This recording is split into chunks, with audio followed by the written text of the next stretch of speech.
Wyoming and wolves, a very sensitive issue in Wyoming. Um, how how animated or heated have the discussions gotten? Most of the discussions have been very lively in terms of audience participation. Things seem to start off really kind of slow when I first start the audience participation part, but then people really seem to get fired up and become involved.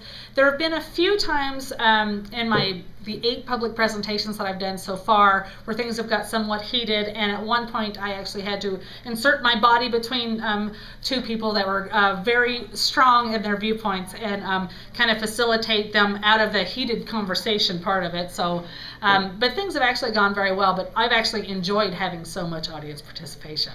Okay. You often ask people to imagine what it's like whenever you're trying to map through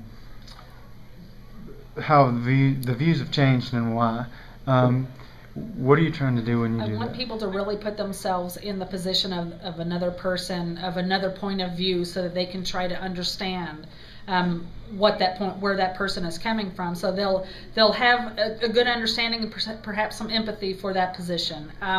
It's very important because we have such a polarizing issue, but it really doesn't need to be. If you don't have to agree with someone if you just understand the position that they're coming from, and that's the best way that I can find to do it, is to put yourself in their shoes and try to imagine what the situation is like for them. Okay. And when you do that, you usually use a lot of specifics about like what the weather's like, whether or not you're hungry. Do you find that people are responding to that? I mean, I find that people are very, very responsive. I've actually had people laugh at some of the things that I talk about, but I can see the look, especially when I tell them the story of what the immigrants faced on the trail west, how they are faced with a very uncertain future, about these wolves digging up the graves, about having to bury a loved one. People have this, will often have a look of concern on their face, and I've actually seen some of my audience members get tears in their eyes and nod in recognition of the horrible loss that these people are feeling, and then to have these wolves come and dig up these graves. I can see that people are actually putting themselves in that position of the early immigrant and actually understanding how they felt about wolves. And so it gives them a little different perspective of, regardless of what their personal view on wolves are now, they can reflect back on what those people felt at that time. Okay. What do you think the average person's perception of what your program is going to be like? Do they think that you're an activist or whatever when they first show up? Are they ready to fight? Absolutely. Most people think that, especially because a lot of people know that I'm a sheep rancher, they think that I have a negative attitude towards wolves, or that I'm against wolves or hate wolves or something like that. So most people are completely unprepared for the program that I present, and because my program is honest. It really is public attitudes about wolves, and what we do is explore all kinds of public attitudes about wolves. And the thing is my attitude or my view is really of little consequence. I'm just one person, just like everybody else in the room, and people are pretty surprised to learn that this is a balanced presentation, that I talk about public attitudes that are pro-wolf and those that are not. Yeah. So, you open up talking about kind of the myth building of wolves throughout, I guess, 3 different cultures: Little Red Riding Hood and whatnot. And then you often ask people in the program what made their views of about wolves happen. What is there a lot of is the fear of wolves justified? Like for some, like, is the decimation of livestock is it a huge economic factor? Because most people assume that if the wolves kill livestock, you get compensated through a fund. Is that true? What are the basics behind that kind of argument? First thing, I find the whole argument that Westerners have a fear and hatred of wolves because we were Little Red Riding Hood as children, I find that somewhat offensive, personally. But that's just my view.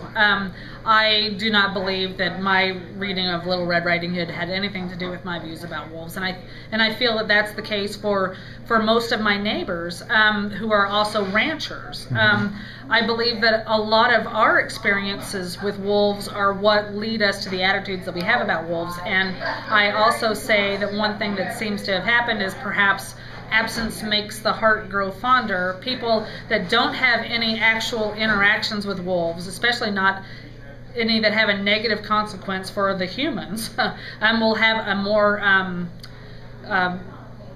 positive view of wolves than those that are having their economics impacted by wolves. In terms of whether livestock producers are actually impacted by wolves, wolves live in certain areas of Wyoming. They're not scattered all throughout the state. So livestock producers, especially in northwestern Wyoming, are the ones that have been hit by wolves. And for an individual rancher, even losing a few calves or a few sheep can have a very large impact, not just because on the actual losses of the animals, some of which can be compensated for, some which are not compensated before, because you actually have to have a positive confirmation of the kill before compensation can be paid. But there are impacts on the rest of the herd as well, on the behavior of your herd. We had wolves come into our pens at our house and into a 3-sided shed that the livestock had traditionally used.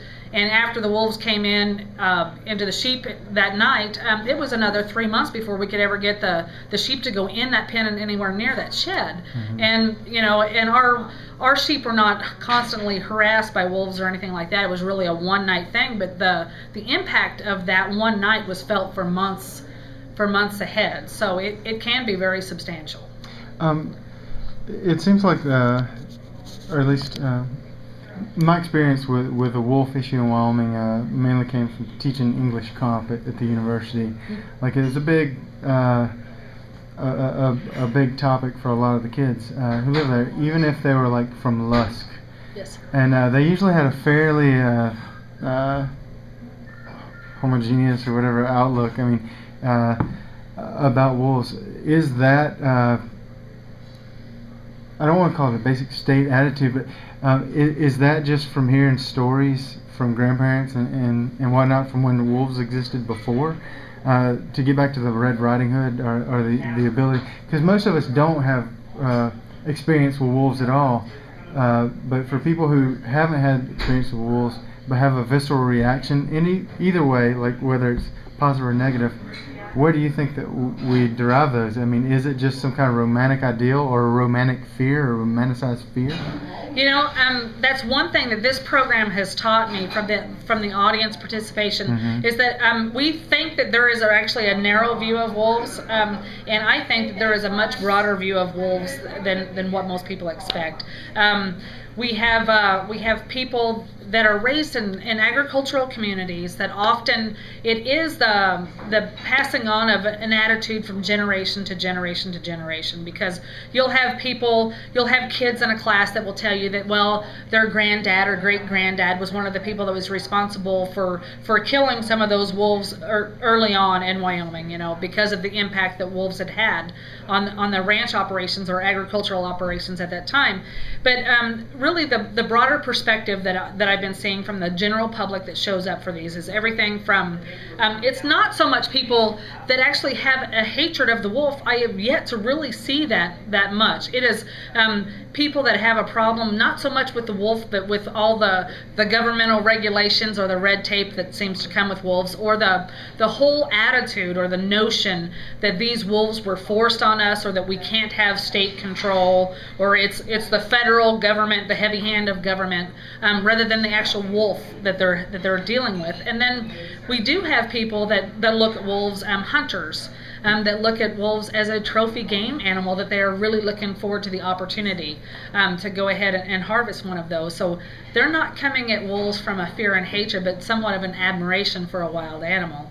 Then we have people that have kind of a more romanticized view of wolves. Often they have little actual human interactions with wolves. They might go to Yellowstone National Park and spend their vacation money on going there and seeing wolves, but they actually don't live with wolves in a landscape in any real sense. But they have a somewhat of a romanticized version, some view of wolves in some way, and they have a real personal connection with it. They feel a personal connection with individual wolves, and they feel that any harm that comes to those wolves harms them personally. These are their spiritual wolves or something. So, and we're actually seeing that in these presentations. We're in the audience participation. It's been fabulous to see such a diverse group and a diverse group of viewpoints. Awesome. And one last question.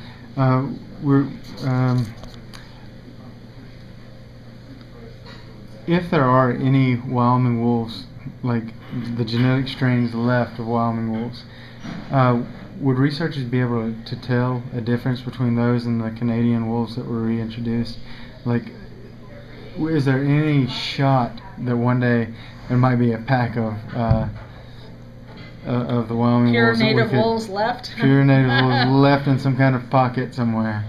Boy, that would be a wonderful find, but is there research to try to deduce? There's absolutely no research or no interest whatsoever. Really? Yes. And that's why, rather than viewing the wolf reintroduction as a wonderful wildlife recovery success story, I view it as a tragedy. It's amazing, especially as sensitive as we are now to invasive species of any kind, like whether it's a noxious weed or not. It's amazing that in '95 that they would go ahead and we are still not. We still nilly-willy transplant fish species around. We transplant bighorn sheep from one herd in one state to any other herd in any other state, regardless of the subspecies. We do this on a regular basis as a North American wildlife management. So we move mountain lions around. We're taking pronghorn antelope from Wyoming and transplanting them down in Sonoran antelope habitat. Those are different types of animals that have they are distinct ecological units that are worth preservation, rather than our active human intervention to mess things up, in my view. Yeah. So it's a shame. It's borderline husbandry at that point. Absolutely, it's not letting nature take its course. Having when you have different populations of animals, of course they will intermingle and mix to a certain extent, and that's what happens with wolf subspecies or any other species. On the borders, those you will have some mixing, but that's nature pretty well decides those things. But this is actual, very much in-your-face intervention. So. And how long did you have to research for your book on wolves? Oh dear, I'm trying to think of how long I was involved in the. More than 10 years, 10 or 15 probably. So, and I was very actively involved in a lot of the wolf issue throughout the years. So. And what got you your interest peaked, like to start the research? Hearing those stories of the wolf pack at Slide Lake or the Upper Green River in the early 1980s. Hearing from local people that there was a pack of wolves up there, and that local people thought that they were worth protecting. They feared for their safety if their presence became publicized. So that's what started this. We actually started going out, my husband and I, doing howling for wolves, trying to get responses, and found some wolf kills in different areas, including in the Upper Green, and had a wolf howl back at me over a 20-minute period in the Wyoming range. There was just a single wolf that was responding back and forth as I did wolf howls at it. Wow. And that was prior to the wolf reintroduction program. Wow. Well, thank you. Thank you.